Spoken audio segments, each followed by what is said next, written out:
I wasn't a werewolf. I'm just human. When I was 3, a member of the pack found me lost, scared and crying in the woods. They took me back to the pack house, where the Alpha and Luna, the 2 people I now call Mom and Dad, decided to adopt me. They had always wanted a daughter, but Mom had a hard time being pregnant and had almost died giving birth to Ripley, so Dad didn't want to risk it. They saw it as a sign that I was brought to them, and Mom loved me as soon as she set her sights on me. I'm 17 now, soon to be 18, and even though I loved my family completely, it was hard living in the pack. When I was 11, my parents told me the truth, that I was human, and all the mating, shifting, all that werewolf stuff wouldn't happen to me. Not that I hadn't guessed, but I suppose some part of me always had hoped I was wrong. The pack had always treated me differently. The adults were either awkward or cold, and the kids always treated me as if I had the plague. A part of me was heartbroken, but what can I do? This is who I am. Plus, there was Rose.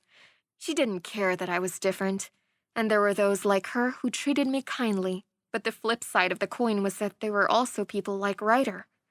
He was Ripley's best friends growing up, and he used to torment me constantly. A lot of people in the pack don't like me because I'm human, but Ryder despised me. He moved back to his pack shortly after Ripley and him had a falling out, but they started texting and made up. Ripley is in college now. He goes to the same school as Ryder, or so I heard. Ryder doesn't come around, even if Ripley and he are friends. Jeremy's going to meet us here, Rose chirped happily, breaking me out of my train of thought. I plastered on an excited smile. Great, I said tightly. She gave me a funny look, but started walking towards the food court. I followed, taking a deep breath. I will not be envious or ugly towards my best friend because she's blessed with something I'm not. I will be happy for her. We ordered some fries and pizza as we waited on Rose's mate, Jeremy. When his light-haired head came into view, Rose leaped up and tackled him in a hug, plopping a wet kiss on his cheek, causing him to tickle her. I gagged playfully at them as the 2 sat down.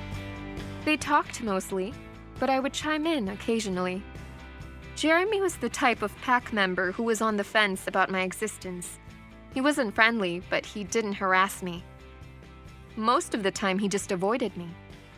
We finished our food and started the painful process of shopping. Rose, please stop. I don't want to try on anymore. I whined like a baby, a pink monstrosity squeezing the life out of me. Could this even be labeled as clothes? Grow a pair, Vera. Come on, just one more, she begged. I whined some more until finally agreeing to one more. Her eyes scanned the shelves of the store carefully until finally brightening. This one, she cried out victoriously. I eyed it suspiciously. It didn't look too dangerous. It was actually kind of beautiful. It was a nice color and had flowy, non-constricting fabric. The translucent lace that attached to the bosom and connected at the neck left a small window at the back. That small detail gave the dress an elegant and modest feel, but still seemed cute and flirty. I took it reluctantly and went to the changing room for hopefully the last time. The fabric felt comfortable against my skin as it slid on.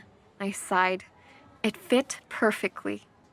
I looked in the mirror and had to do a double take. It looks awesome! It hit mid-thigh and hugged my curves in the right places. It was cute, slightly sexy, but still modest, as I hoped. The light blue color was also safe, so I wouldn't stand out too much. Let me see! Rose yelled eagerly from the other side of the changing room. I shyly opened the door, twiddling my finger in front of me. Rose was silent for a moment. It's perfect! You look gorgeous! We're getting it! She decided stubbornly. I smiled, silently agreeing with her. We picked out some simple jewelry and a pair of nude heels with small rhinestones coating the heels. Finally, we could go home. Download We Here for the best romance.